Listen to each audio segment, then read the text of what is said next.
Welcome दोस्तों, मैं CS Sudesh Kumar Gupta आप सबका अगेन स्वागत करता हूं आईटीआर फाइलिंग कोर्स की इस वीडियो के अंदर। आज की वीडियो में हम लोग बात करने वाले हैं कि जो आईटीआर 2 है इसकी ऑनलाइन फाइलिंग शुरू करने से पहले आईटीआर 2 के बारे में एक साइनॉप्सिस जिसमें आपको बेसिक सारी डिटेल क्लियर हो जाएंगी सो दैट कि जब आप आईटीआर 2 के लिए ऑनलाइन फाइलिंग करेंगे तो आपको कोई भी दिक्कत नहीं आएगी। आप अपने क्लाइंट्स को आसानी से एक एक चीज़ यूँ चुटकियों में बताने लगेंगे। तो आज की वीडियो में हम लोग कवर करने वाले हैं कि आईटीआर 2 फॉर्म किसके लिए एप्लीकेबल होता है, कब एप्लीकेबल होता है, आईटीआर 2 की फाइलिंग शुरू करने से पहले आपको कौन कौन से डॉक्यूमेंट की रिक्वायरमेंट होती है और आईटीआर 2 के लिए जो ड्यू डेट है किस किस डेट से पहले आप आईटीआर फाइल कर सकते हो, ये सारी बातें आज की वीडियो में हम लोग कवर करने वाले हैं। आईटीआर 2 फॉर्म कब एप्लीकेबल होता है? देखिए, आईटीआर 2 फॉर्म एक इंडिविजुअल के लिए एप्लीकेबल होता है, बेशक वो रेसिडेंट हो या फिर नॉन रेसिडेंट हो। आपको याद होगा कि जब हमने आईटीआर 1 के लिए आईटीआर फॉर्म फिल करना सीखा था तो उस वक्त मैंने आपको बताया था कि ये जो इंडिविजुअल पर्सन है इसमें से केवल रेसिडेंट के लिए वो एप्लीकेबल होता है, लेकिन जो आईटीआर 2 फॉर्म है वो रेसिडेंट के साथ साथ नॉन रेसिडेंट के लिए भी एप्लीकेबल होता है। ये दोनों ही लोग आईटीआर 2 के अंदर अपनी आईटीआर फाइल कर सकते हैं। इसके अलावा हिंदू अनडिवाइडेड फैमिली, जो ये वाली बिजनेस कैटेगरी है, ये वाली जो पर्सन कैटेगरी है, ये भी आईटीआर 2 के अंदर अपनी इनकम टैक्स रिटर्न फाइल कर सकती है फॉर द फाइनेंशियल ईयर 2024-25 और जिसका असेसमेंट ईयर बनता है 2025 और 26।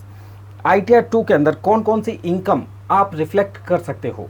सबसे पहली बात आती है ये सैलरी इनकम। सैलरी इनकम होती है या फिर पेंशन इनकम, कोई भी इनकम हो सकती है, तो वो आईटीआर 2 के अंदर जा सकती है। हाउस रेंट की इनकम, आईटीआर 1 के अंदर एक हाउस से रेंटल इनकम जा सकती थी, जबकि आईटीआर 2 के अंदर एक से ज़्यादा कितने भी हाउसेज हों सभी की इनकम यहाँ पर जा सकती है। इसके अलावा बात आती है कैपिटल गेन इनकम की। कैपिटल गेन इनकम दो तरीके से हो सकती है, एक है प्रॉपर्टी से और दूसरी है शेयर मार्केट से। प्रॉपर्टी से भी लॉन्ग टर्म और शॉर्ट टर्म दोनों टाइप की इनकम हो सकती है, शेयर मार्केट से भी दोनों टाइप की इनकम हो सकती है, लॉन्ग टर्म कैपिटल गेन भी और शॉर्ट टर्म कैपिटल गेन भी। तो ये सारे ही कैपिटल गेन आईटीआर 2 के अंदर हम फाइल कर सकते हैं। आईटीआर 2 के अंदर ही इसकी सारी इनकम रिपोर्ट की जा सकती है। इसके अलावा सवाल आता है इनकम फ्रॉम अदर सोर्स का, जिसमें हमारा एफडी का इंटरेस्ट, सेविंग का इंटरेस्ट, डिविडेंड इनकम या फिर कोई भी दूसरी इनकम जो कि इनकम के 5 हेड के अंदर नहीं आती है, वो सारी इनकम फ्रॉम अदर सोर्स के अंदर कवर होती है। तो ये इनकम फ्रॉम अदर सोर्स की जितनी भी इनकम है आईटीआर 2 के अंदर रिपोर्ट हो सकती है।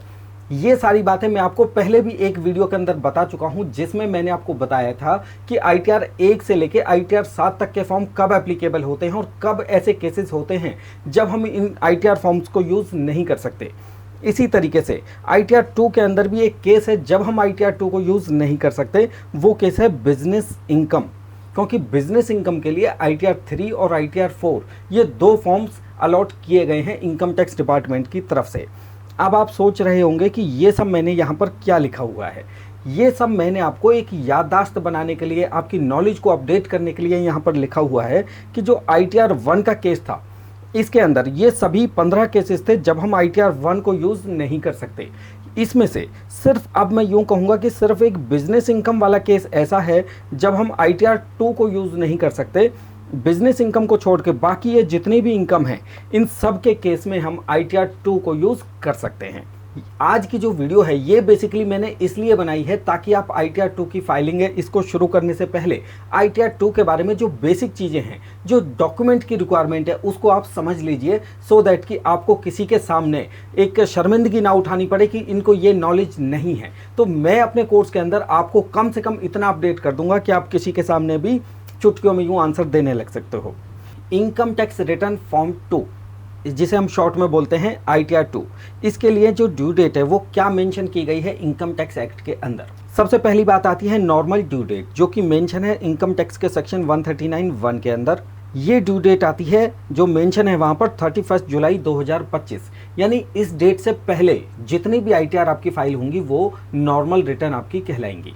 क्योंकि ये वाली जो वीडियो है ये फाइनेंशियल ईयर 2024-25 के लिए है। इसका मतलब ये हुआ कि जो 1 अप्रैल 2025 से लेके 31 जुलाई 2025 के बीच में जो भी आईटीआर फाइल होंगी वो रिटर्न हमारी कहलाएंगी नॉर्मल रिटर्न। ठीक है, इसके बाद हम बात करते हैं बिलेटेड रिटर्न की। सपोज कोई पर्सन 31 जुलाई 2025 तक अपने इनकम टैक्स रिटर्न को फाइल नहीं कर पाया, तो उसके बाद जितनी भी रिटर्न फाइल होंगी यानी 1 अगस्त 2025 से लेके 31 दिसंबर 2025 तक जितनी भी रिटर्न फाइल होंगी वो कहलाएंगी बिलेटेड रिटर्न। बिलेटेड रिटर्न जैसे नाम से ही आपको पता चलता है, यानी कि लेट होना। जितनी भी लेट रिटर्न्स है वो बिलेटेड रिटर्न कहलाती हैं और ये इनकम टैक्स के सेक्शन 139 सबसेक्शन 4 के अंदर मेंशन है ये बिलेटेड रिटर्न के सारे प्रोविजन। और बिलेटेड रिटर्न को आप 31 दिसंबर 2025 से पहले पहले ही फाइल कर सकते हो, 1 अगस्त से लेके और 31 दिसंबर 2025 के बीच में। लेकिन अगर कोई केस ऐसा आया कि जो 31 दिसंबर 2025 तक भी अपने इनकम टैक्स रिटर्न को फाइल नहीं कर पाया, तो उसके लिए इनकम टैक्स डिपार्टमेंट ने एक प्रोविजन दिया हुआ है अपडेटेड रिटर्न। ये आज से लगभग 4-5 साल पहले ही ये प्रोविजन अपडेट हुआ था और ये प्रोविजन बेसिकली गवर्नमेंट इसलिए लेके आई थी ताकि वो पब्लिक से या टैक्स पेयर से ज़्यादा टैक्स की कलेक्शन अपनी बढ़ा सके। जब अपडेटेड रिटर्न कोई भी क्लाइंट या आप अपने क्लाइंट के लिए भी फाइल करते हो तो गवर्नमेंट ने अपडेटेड रिटर्न का ऑप्शन आपको ज़्यादा टैक्स के साथ प्रोवाइड किया हुआ है। ऐसा नहीं कि आप बिलेटेड रिटर्न में जितनी 1000 या 5000 रुपये की पेनल्टी के साथ ही इसको पे कर सकते हो, वो पेनल्टी तो लगनी ही लगनी है। इसके अलावा जो टैक्स है उसके ऊपर भी आपको ज़्यादा टैक्स पे करना होता है नॉर्मल टैक्स से। अपडेटेड रिटर्न के जितने भी प्रोविजन हैं वो सेक्शन 139 सबसेक्शन 8A के अंदर कवर होते हैं और अपडेटेड रिटर्न को आप 31 मार्च 2030 तक फाइल कर सकते हो। यानी कि 1 जनवरी 2026 से 31 मार्च 2030 के बीच में जितनी भी रिटर्न फाइल होंगी वो अपडेटेड रिटर्न कहलाएंगी। 1 जनवरी 2026 यहाँ पर इसलिए आया है क्योंकि जो बिलेटेड रिटर्न है उसकी लास्ट डेट क्या है, 31 दिसंबर 2025। तो इससे जो अगला दिन है वो शुरू होगा 1 जनवरी 2026 से और वहाँ से वो अपडेटेड रिटर्न का प्रोविज़न अप्लाई हो जाते हैं। ITR 2 फाइलिंग करने के लिए आपको बेसिक इन्फॉर्मेशन क्या क्या है जो कि अपने क्लाइंट से गैदर करनी होती हैं। ये इन्फॉर्मेशन अगर आपके पास आ जाती हैं, आप किसी पेपर पे नोट कर लेते हैं या किसी भी तरीके से अपने कोई सॉफ्टवेयर अगर आप इनकम टैक्स रिटर्न फाइलिंग के लिए यूज़ करते हैं तो उसके अंदर अगर ये सारी इन्फॉर्मेशन फीड हो जाती हैं तो आपकी जो ITR फाइलिंग की स्पीड है वो काफ़ी ज़्यादा मल्टीप्लाई हो जाती है, फास्ट हो जाती है। आपको क्या इन्फॉर्मेशन चाहिए? क्लाइंट का नाम चाहिए, उसका फादर नेम, उसका एड्रेस यहाँ पर एक बहुत इंपॉर्टेंट रोल प्ले करता है क्योंकि ये एड्रेस ही इनकम टैक्स रिटर्न की जो एक्नॉलेजमेंट है उसके ऊपर मेंशन होता है। मोबाइल नंबर, ईमेल आईडी, ये मैंडेटरी चीज़ें हैं क्योंकि अगर ये वाली चीज़ें नहीं हुई तो आप इनकम टैक्स रिटर्न फाइलिंग नहीं कर सकते। बैंक अकाउंट का एक कैंसिल चेक, अगर कोई पार्टी आपको कैंसिल चेक देने से मना करती है तो सिंपली उससे हमें बैंक अकाउंट नंबर चाहिए और बैंक का IFSC कोड चाहिए क्योंकि इनकम टैक्स रिटर्न का जो फॉर्म है उसके अंदर ये डिटेल हमें मेंशन करनी होती है, बिना इसके हम ITR फाइल नहीं कर सकते। पैन कार्ड की डिटेल ऑब्वियसली ये तो सबसे ज़्यादा मैंडेटरी और प्राइमरी डॉक्यूमेंट है। कोई भी ITR फॉर्म अगर शुरू होता है तो वो पैन कार्ड से ही शुरू होता है। पैन नंबर ही इनकम टैक्स डिपार्टमेंट में एक टैक्स पेयर की जो आपके क्लाइंट है उनकी आइडेंटिटी होती है। इनकम टैक्स रिटर्न के जो पासवर्ड हैं वो पासवर्ड भी आपको चाहिए, बिना पासवर्ड के भी आप ITR फाइल नहीं कर सकते। आधार कार्ड नंबर भी अपने आप में एक बहुत इंपॉर्टेंट रोल प्ले करता है। वो कैसे कि पैन और आधार आपस में लिंक होने चाहिए और ITR के अंदर ये आधार कार्ड नंबर भी आपका मेंशन करना होता है। अब बात करते हैं कि हमें कौन कौन से डॉक्यूमेंट चाहिए ITR 2 को फाइल करने के लिए। ITR 2 के अंदर मैं आपको रिमाइंड करने के लिए बता रहा हूँ कि कौन कौन सी इनकम है जो कि ITR 2 के अंदर जा सकती हैं। सैलरी इनकम, हाउस प्रॉपर्टी से इनकम, कैपिटल गेन इनकम और इनकम फ्रॉम अदर सोर्स से इनकम। अब जो मैं आपको डॉक्यूमेंट बताऊंगा वो भी इन 4 इनकम के अकॉर्डिंग ही बताऊंगा। सबसे पहली बात करते हैं कि सैलरी से इनकम। सैलरी से इनकम में क्या चाहिए आपको? एक सैलरी सर्टिफिकेट या फिर फॉर्म 16। अगर कोई आपका क्लाइंट कहीं जॉब कर रहा है और वहाँ पे उसका TDS करता है तो उसके एम्प्लॉयर जो उसको एक सैलरी सर्टिफिकेट प्रोवाइड कराएगा वो डॉक्यूमेंट आपको चाहिए। मंथली सैलरी स्लिप, सपोज किसी टैक्स पेयर के पास ये सैलरी सर्टिफिकेट नहीं है तो कम से कम वो मंथली सैलरी स्लिप दे दे, उसको हम 12 से मल्टीप्लाई करके कुछ कैलकुलेशन बना के इनकम फ्रॉम सैलरी के अंदर डिक्लेयर करेंगे। अगर किसी पर्सन के पास फॉर्म 16 भी नहीं है, सैलरी स्लिप भी नहीं है तो क्या करेंगे हम लोग कि एम्प्लॉयर से उसकी लेटर हेड के ऊपर कम से कम लिखवा लेंगे कि इसको पूरे साल के अंदर इतनी सैलरी दी गई थी और उसी सैलरी को हम ITR 2 के अंदर भी डिक्लेयर कर सकते हैं। कोई ना कोई प्रूफ तो आपके पास होना चाहिए कि आपको कितनी सैलरी मिली। अब मैं ये कहता हूँ कि किसी टैक्स पेयर के पास कोई भी प्रूफ नहीं है तो कैसे हम इसको पता करेंगे? उसकी बैंक स्टेटमेंट से। आप अपने क्लाइंट की बैंक स्टेटमेंट लीजिए, उसके अंदर देखिए कि उसको कितनी सैलरी मिली है, उसका टोटल कर लीजिए और उस टोटल को आप ITR 2 के अंदर डिक्लेयर कर दीजिए as a income from salary. अगर मैं ये कहूँ कि किसी क्लाइंट को सैलरी है जो वो बैंक में नहीं आकर कैश में मिली थी, तब भी आप क्या कीजिए कि उससे पूछ लीजिए कि भाई आपको कितनी सैलरी कैश में मिली थी। उसी सैलरी को आप टोटल करके ITR 2 के अंदर डिक्लेयर कर दीजिए। इसके बाद दूसरी इनकम की हम बात करते हैं, रेंटल इनकम। रेंटल इनकम आपको पता है कि ITR 1 के अंदर एक हाउस से रेंटल इनकम थी, जबकि ITR 2 के अंदर मल्टीपल हाउसेज से भी रेंटल इनकम हो सकती है। तो रेंटल इनकम के केस में आपको क्या चाहिए कि जो रेंटेड प्रॉपर्टी है उसका हमें एड्रेस चाहिए। इसके अलावा जो टीनेंट है उसका नाम चाहिए, टीनेंट का पैन नंबर चाहिए, और रेंट कितना हुआ था वो पर मंथ, वो वाली डिटेल आपको चाहिए, क्योंकि ये सारी डिटेल ITR 2 के अंदर जाएंगी। तो अभी तक मैंने आपको बताया कि सैलरी के केस में क्या डॉक्यूमेंट चाहिए, और जो रेंटल इनकम है, इनकम फ्रॉम हाउस प्रॉपर्टी, उसके अंदर आपको क्या डॉक्यूमेंट या इंफॉर्मेशन चाहिए। अब तीसरी इनकम जो आती है ITR 2 के लिए, वो है कैपिटल गेन की इनकम। कैपिटल गेन की इनकम देखिए प्रॉपर्टी से भी हो सकती है और शेयर मार्केट से भी हो सकती है। प्रॉपर्टी से ये जो इनकम है ये लॉन्ग टर्म भी हो सकती है और शॉर्ट टर्म भी हो सकती है। इसी तरीके से शेयर मार्केट से भी ये इनकम लॉन्ग टर्म भी हो सकती है और शॉर्ट टर्म भी हो सकती है। Short term means short term capital gain, long term means long term capital gain. अगर मैं पहले प्रॉपर्टी की बात करूं तो प्रॉपर्टी के अंदर आपको क्या डॉक्यूमेंट चाहिए कि जो प्रॉपर्टी वो बाई की थी, जो प्रॉपर्टी आपने सेल की है, जब भी वो प्रॉपर्टी बाई की थी, कभी आपने 2 साल, 10 साल, 20 साल पहले भी, इवन 2-4 साल पहले भी, तो उस प्रॉपर्टी की जो रजिस्ट्री की कॉपी है वो आपको चाहिए। आज मान लीजिए आप उस प्रॉपर्टी को सेल करते हो, आपके क्लाइंट उस प्रॉपर्टी को सेल करते हैं, तो उस सेल की जो रजिस्ट्री की कॉपी है वो आपको चाहिए। ये 2 डॉक्यूमेंट आपके पास आ जाते हैं, तो इस 2 डॉक्यूमेंट से आप काफ़ी सारी इंफॉर्मेशन निकाल सकते हो जो कि आपको ITR के लिए चाहिए। इंफॉर्मेशन अब आपको क्या चाहिए, date of purchase, date of sale, purchase price, sale price, क्योंकि ये सारी इंफॉर्मेशन आपको ITR के अंदर मेंशन करनी होगी। तभी आपका ITR का फॉर्म जो ऑनलाइन आप फिल करोगे वो आपका टैक्स को कैलकुलेट कर पाएगा, इनकम को कैलकुलेट कर पाएगा कि इस प्रॉपर्टी को बेचने से कितना आपको कैपिटल गेन हुआ, वो भी लॉन्ग टर्म या शॉर्ट टर्म, उसके अकॉर्डिंग वो टैक्स की लायबिलिटी को कैलकुलेट करेगा। इसके अलावा जो value of the stamp paper use थी, जब ये प्रॉपर्टी आपने परचेज की थी तो परचेज के टाइम पे जो आपने स्टैम्प ड्यूटी पे की थी, बेसिकली क्या है, वो स्टैम्प ड्यूटी भी आपकी कॉस्ट ऑफ एक्विजिशन के अंदर काउंट होती है। तो ये सारे डॉक्यूमेंट आपको चाहिए जब आप प्रॉपर्टी के ऊपर कैपिटल गेन की कैलकुलेशन करते हो। इसके साथ आपको एक इंफॉर्मेशन यहाँ पर और भी चाहिए कि सपोज किसी पर्सन को लॉन्ग टर्म कैपिटल गेन हुआ किसी प्रॉपर्टी को सेल करने से, तो वो अगर इस लॉन्ग टर्म कैपिटल गेन पर टैक्स को बचाना चाहता है, टैक्स की सेविंग करना चाहता है, तो इसने इस लॉन्ग टर्म कैपिटल गेन का क्या किया था, ये भी एक सवाल आता है।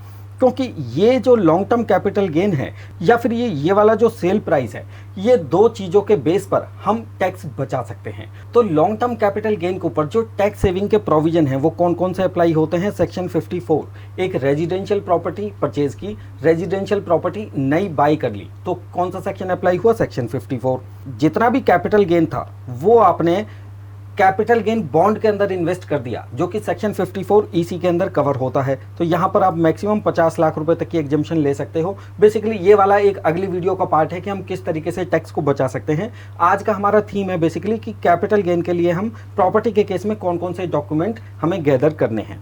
दूसरी बात आती है शेयर मार्केट की, जो कैपिटल गेन इनकम हो उसके लिए हमें क्या चाहिए, डीमैट अकाउंट की स्टेटमेंट। डीमैट अकाउंट की स्टेटमेंट जब आप निकालते हो तो वहीं से ही आपको एक ऑप्शन और भी मिलता है कि ड्यूरिंग द ईयर आपको प्रॉफिट या लॉस जितना भी हुआ उसकी भी एक स्टेटमेंट मिल जाती है। तो ये अपने क्लाइंट से आप मांगिए, वो आपको प्रोवाइड कराएंगे एक्सेल फॉर्मेट के अंदर। सपोज को आपका कोई क्लाइंट ये कहता है कि मुझे ये निकालना नहीं आता, या मेरा डीमैट अकाउंट बंद हो गया, या कोई भी रीजन कि अब ये पॉसिबल नहीं है, तो वैसे ये सारी इंफॉर्मेशन आपको AIS के अंदर भी मिल जाती है। तो जितनी भी आप इंफॉर्मेशन शेयर की या प्रॉपर्टी की या कोई भी इनकम की वो आप डालेंगे तो AIS, TIS और फॉर्म 26AS से उसको जरूर मैच करेंगे। यहाँ पर अगर मिसमैच हुआ तो इनकम टैक्स से कोई ना कोई नोटिस आने के चांसेस होंगे, या फिर आपकी ITR डिफेक्टिव रिटर्न हो जाएगी। तो हम बड़े ध्यान से इन सारे प्रोविजंस को समझेंगे और ITR को भी ध्यान से ही फाइल करेंगे। ITR 2 के अंदर जो तीसरी इनकम आती है वो है इनकम फ्रॉम अदर सोर्स। मैंने आपको बताया इनकम के 5 सोर्सेज होते हैं, income from salary, income from business, income from capital gain, income from house property, और लास्ट में आता है इनकम फ्रॉम अदर सोर्स। जो इनकम इन 4 सोर्सेज के अंदर नहीं आती वो सारी इनकम आती है, टैक्सेबल होती है basically income from other source के अंदर। इनकम फ्रॉम अदर सोर्स में जनरली जो लोगों की इनकम होती है वो क्या होती है, डिविडेंड से इनकम हो जाती है, या फिर FD के इंटरेस्ट से इनकम हो जाती है, या फिर सेविंग बैंक के इंटरेस्ट से इनकम हो जाती है। इसके अलावा एक फैमिली पेंशन और भी होती है जो कि एक आम लोगों को जनरली हमें देखने के लिए मिल जाती है। इसके अलावा हमें और भी कोई इनकम जनरली देखने को नहीं मिलती, लेकिन किसी किसी केस में स्पेसिफिक इनकम हो भी सकती है। तो इनकम फ्रॉम अदर सोर्स के लिए आप अपने क्लाइंट से क्या डॉक्यूमेंट लेंगे? एफडीआर की कॉपी ले सकते हैं या फिर बैंक स्टेटमेंट ले सकते हैं। बैंक स्टेटमेंट से आपको सेविंग बैंक का इंटरेस्ट पता चल जाएगा, एफडीआर से आपको एफडी का इंटरेस्ट की इनकम पता चल जाएगी। सपोज आपके किसी क्लाइंट के पास ये डॉक्यूमेंट नहीं होते हैं तो फिर आप क्या करेंगे? तो फिर आपके पास एक दूसरा रास्ता भी है कि जो इनकम टैक्स के अंदर फॉर्म है 26AS, AIS या TIS, उसके अंदर भी ये सारी इंफॉर्मेशन आजकल मिल जाती है क्योंकि डिपार्टमेंट बहुत ज़्यादा अपडेट हो रहा है। ये मैंने आपको बताया कि जो 4 सोर्सेज हैं जो ITR 2 के लिए एप्लीकेबल होते हैं, उनके लिए आपको क्या क्या डॉक्यूमेंट गैदर करने हैं। इसके अलावा जो ओल्ड टैक्स रिजीम है उसके अंदर आपको याद होगा कि काफ़ी सारी टैक्स एग्जम्पशन, टैक्स डिडक्शन भी मिलती हैं। उन डिडक्शंस के लिए आपको क्या क्या डॉक्यूमेंट चाहिए? सेक्शन 80C के लिए सेक्शन 80C के अंदर बेसिकली इन्वेस्टमेंट होते हैं, जैसे कि LIC, PPF, सुकन्या समृद्धि योजना। तो ऐसे इन्वेस्टमेंट के लिए आप उनसे क्लाइंट से इंफॉर्मेशन या डॉक्यूमेंट आप कल गैदर कर सकते हैं। सेक्शन 80D जिसके अंदर हमारा मेडिकल इंश्योरेंस प्रीमियम कवर होता है। मेडिकल इंश्योरेंस प्रीमियम के लिए आप पॉलिसी डॉक्यूमेंट ले सकते हैं कि ड्यूरिंग द ईयर चेक से कितना आपने पेमेंट किया है, और इसमें मैक्सिमम आपको 25,000 रुपीज़ की डिडक्शन मिलती है for the non senior citizen. Section 80G जिसके अंदर आपको डोनेशन की डिडक्शन मिलती है, तो इसके लिए आप डोनेशन की रिसीट कलेक्ट कर सकते हैं। सेक्शन 80CCD जिसके अंदर NPS कंट्रीब्यूशन का बेनिफिट आपको मिलता है, आपके क्लाइंट को मिलता है बेसिकली, नॉट आपको। तो इसके लिए आप अपने क्लाइंट से जो कंट्रीब्यूशन किया है उसकी रसीद ले सकते हैं। तो ये वाली सारी चीज़ें थी जो कि ITR 2 को ऑनलाइन फाइलिंग को शुरू करने से पहले आप अपने क्लाइंट से गैदर कीजिए, सो दैट कि आपकी स्पीड भी बढ़ जाए और आपके क्लाइंट के ऊपर भी आपका अच्छा इंप्रेशन आए। मेरी आप सबसे एक गुजारिश रहती है हमेशा कि जब भी मेरी आप वीडियोस देखें तो बिल्कुल शुरू से लेकर एंड तक देखें, क्योंकि मैं बहुत सारी इंफॉर्मेशन, बहुत सारी जानकारी बीच बीच में देता रहता हूं। और अब मैं आप सबका थैंक यू करता हूं कि आपने हमारा कोर्स परचेज़ किया, आप हमारे कोर्सेज़ को देखकर एक्सपर्ट बन रहे हो। इसके अलावा हमारा एक इनकम टैक्स वाला के नाम से एक यूट्यूब चैनल भी है, जिसमें और भी बहुत सारे टॉपिक्स, बहुत सारी वीडियोस जो कि टैक्सेशन से जुड़ी हुई हैं, वो सारी हम रेगुलर डालते हैं, जो कि आपके काम की हो सकती हैं, क्योंकि आप भी अपने एक टैक्सेशन की फील्ड से जुड़े हुए हो।